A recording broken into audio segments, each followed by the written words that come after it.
Welcome back to Ask Leeslot, and if you do have questions, just leave them in the comments below to one of these videos and I'll answer them in a future video.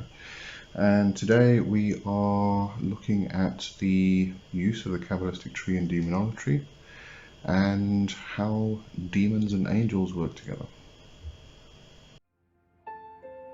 Welcome to my channel. You are entering the world of magic and mysticism with your host, Lee W. Johnson. Keep the lights on and help improve the channel by becoming a supporter for just $2.99 per month. Hit the join button. Okay, so as mentioned, you can leave a comment with your question in the comments below, and I'll answer them in a upcoming video. Two questions today. So the first one is from Zamidge. My follow-up question is, why is Kabbalah so fixated on in the demonolatry community? In my likely uninformed opinion, it seems more closely related to Judaism than any left-hand path. Why would one choose Kabbalah over, say, ordinary chakra meditation and shadow work? Just a personal preference. Just a personal preference thing. Question. Okay, so Kabbalah is focused on a lot within ceremonial magic in general. I think you'll find one of the main reasons for this is because of the exploration, the examination of the cosmos which was done through the Kabbalistic tree. It's probably one of the best systems for progressing through the spheres, the ethers, such things. If you go in any ceremonial magic direction, whether it be Golden Dawn, Crowley's work, Thelema, etc., even into Wicca, you're going to find a lot of crossover with Kabbalah. And as I said, it's just because of the foundation which is there, which builds on that, on the different spheres, the different worlds of emanation, starting from Ain, which was nothing, the light, limitless lights, then comes in, etc., and then we have Keter, and then it starts to form into more solid spheres as you go down the tree until you get to Malkut, which is existence, or earth, form, and things like that, our physical world here. And demonolatry does take a very strong ceremonial magic approach. So there is the inclusion of Kabbalah in there. I wouldn't say, Kabbalah does, it's got its roots in Judaism, obviously, but it can be applied to any system. There's a lot of people who take the Tree of Life and they apply it to different systems, and they come up with different correspondences and things like that. There's even an extension into Christian magic, and using the Kabbalistic tree there, and theories of the morning star, being the double twin, Christ and Lucifer, and when you get to Da'at, it's the bridge between the worlds and things like that. So there's a lot of crossover in a lot of different approaches, systems, traditions with Kabbalah. Now, when it does come to the Tree of Life itself, in the complete book of Daemonolatry, I've suddenly gone blank. I think that's what the name of the book's called. Connolly's book, her 101 book. She does actually mention that the Kabbalistic tree originated from the Egyptian system.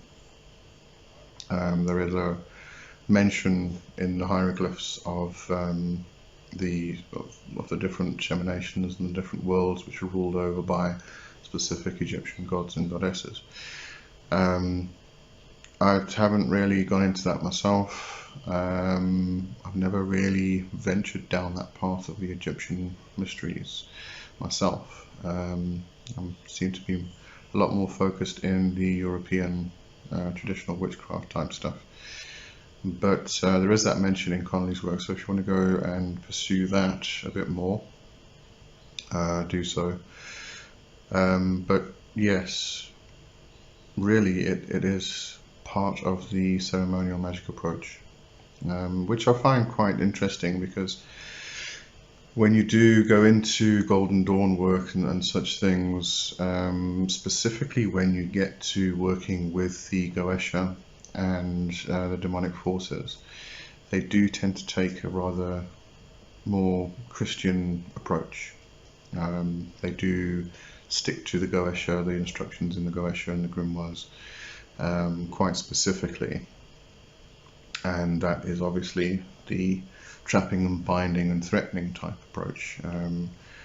So I think demonolatry has taken that ceremonial approach and changed it in order to appreciate, respect the demonic forces because of their connection with ancient gods and goddesses. Depending on which grimoire you're actually working with and which demons you're actually working with. If it is the Goetia itself, then we're looking at more of the spirits being jinn than gods and goddesses.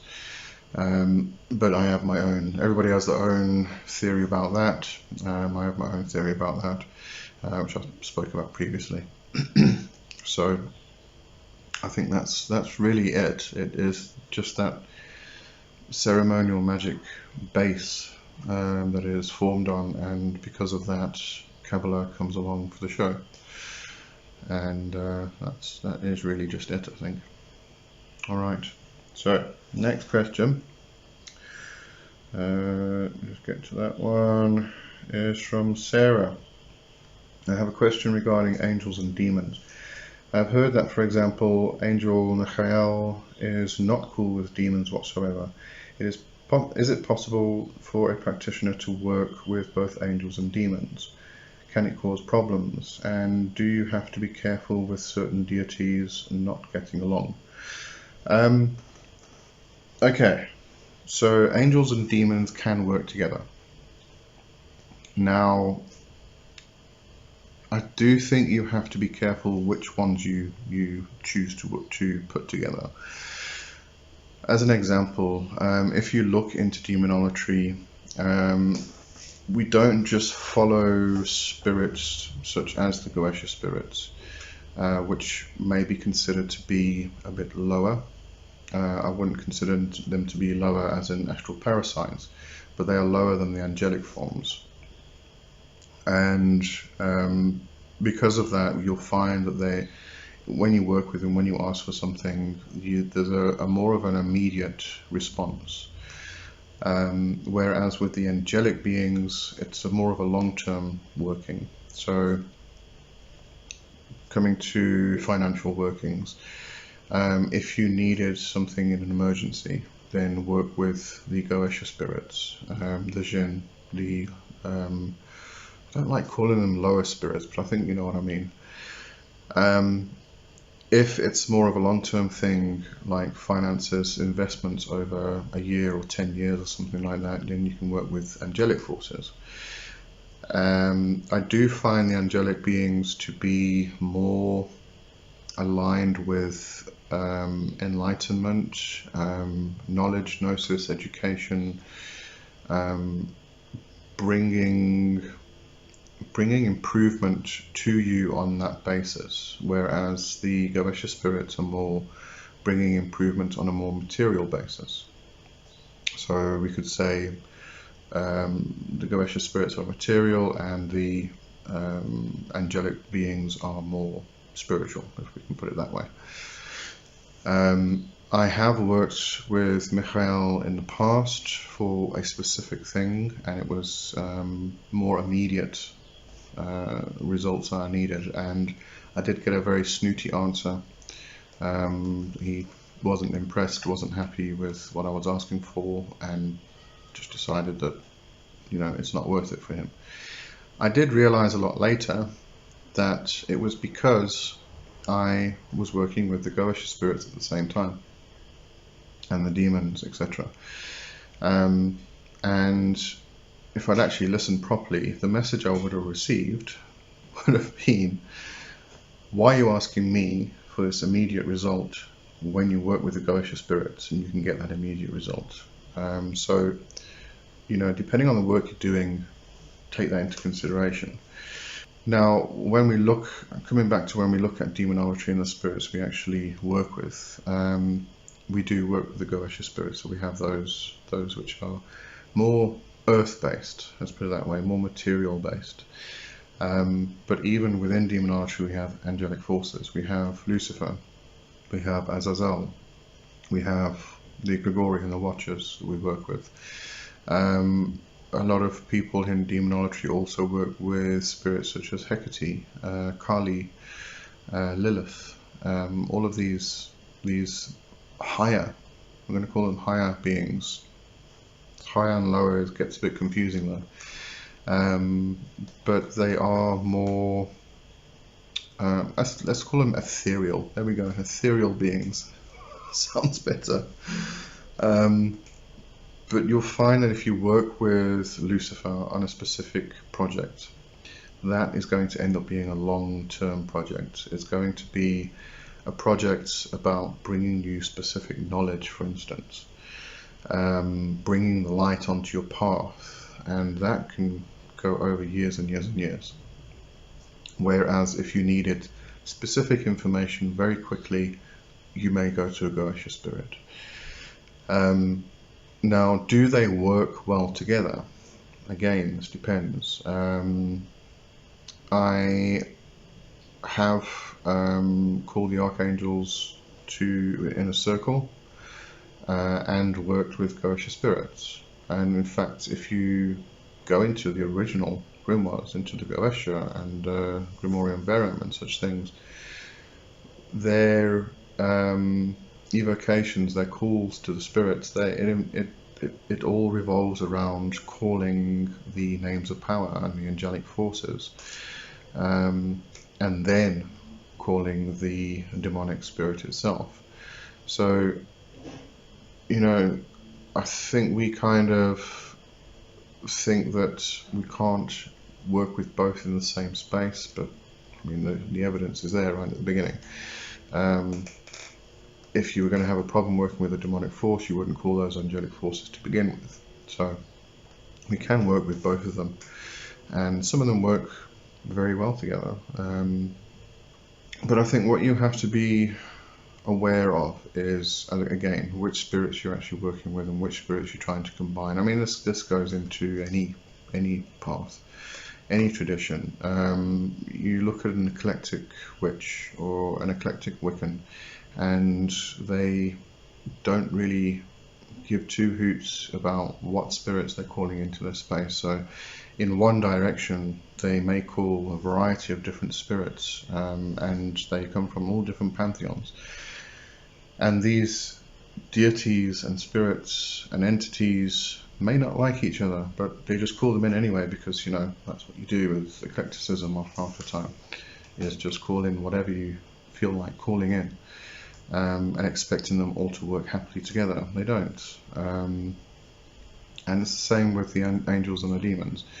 I think there is that aspect. I mean, demon, we talk about being a divine intelligence, so that does cover a lot of things. So it's not just these earthbound, more material type of spirits which we're working with. We are working with angelic forces within demonolatry.